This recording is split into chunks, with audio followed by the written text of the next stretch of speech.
Hello there, how are you doing? This is Yinka Ojo again on Guy Talk. How have you been? I want you to make sure that you like, share, subscribe to this channel.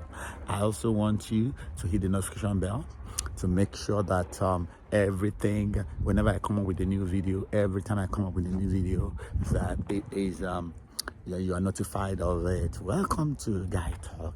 If you are new on my channel, I celebrate you. I give you thumbs up. Keep on talking to people and keep on encouraging them to join and subscribe. All right, now I want to talk to you today about giving God time to work.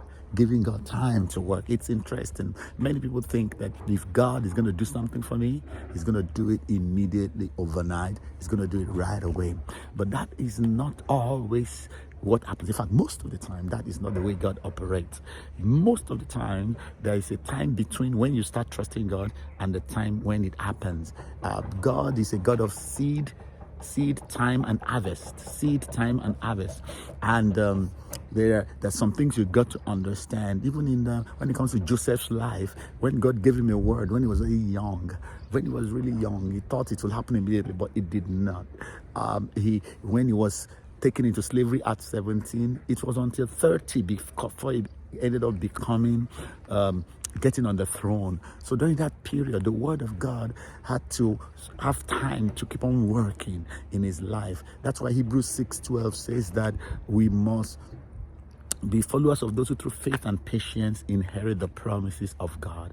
You've got to understand that faith has a twin called patience. You must have patience. Patience means consistency. Patience means you are the same like Jesus, yesterday, today, and forever, with your word, with your belief, with your confession.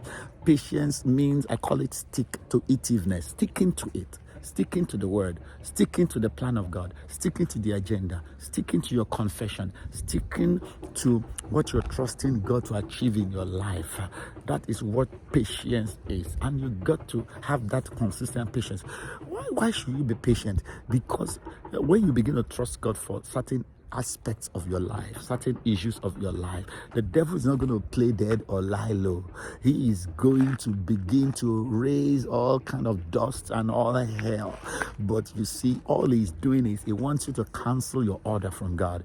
He wants you to stop the blessings of God. He wants you to tell the angels by your actions and your confession that is wrong, and by not fully trusting God, to tell the angels to stop bringing your package. But the devil is a liar.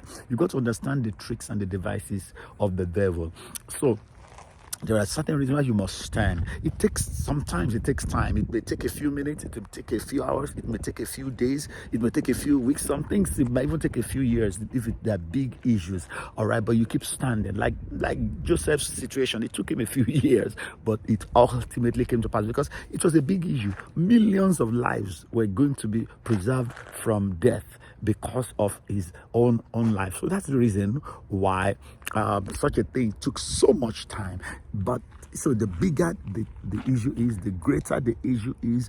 It may take a while. Also, you see, the bigger your testimony will be, the bigger the fights the devil will bring.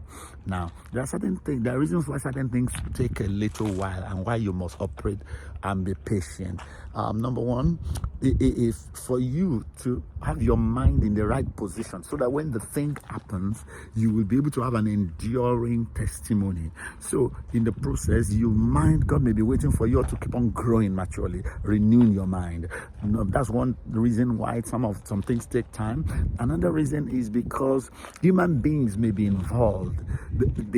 God may need to position certain human beings, talk to human beings, and their will is involved. So if they're not cooperating, then God will wait on them, God will work on them. If they do not cooperate, then God will have to pick another plan B another person, and work on them, and all of that. That is further for you to understand. Then there's number three, there's some strongholds that it takes more than one knock to get the wall down. The word of God is like a hammer. So you have to keep on hammering the word with words of your mouth. You hammer the wall, you hammer the wall, you hammer the wall until one day the final blow causes the wall to come down. And then finally, Another reason why it takes time, why you have to patience, is because angels have to work, angels have to move, angels have to do things all over the world. Sometimes for some issues to be done, they have to fight some battles. All your angels have to fight some battles on your behalf. But you see, they must be the way they get empowered and fueled is by your words, by your thanksgiving, and by your confession of faith. So keep standing. I'm saying this because I sense in my spirit that you are just a little way off to the manifestation. You're just about to get to the point where your manifestation of blessings will happen. So keep thanking God, keep trusting God, keep holding on to your confession of faith, which has great recompense of reward according to the word of the living God. So be strong in the Lord and the power of his might. That's my exhortation for you today. All right, don't quit. Let the word of God, let God have time to process and do the full work so that the full manifestation will come your way. I expect a testimony very soon. I know you are going to have a good song to sing in a little while. Well, this is Yinka Ojo on Guy Talk. Make sure you like, share, and make sure that you comment and hit the notification bell. Until I see you in my next video, bye for now.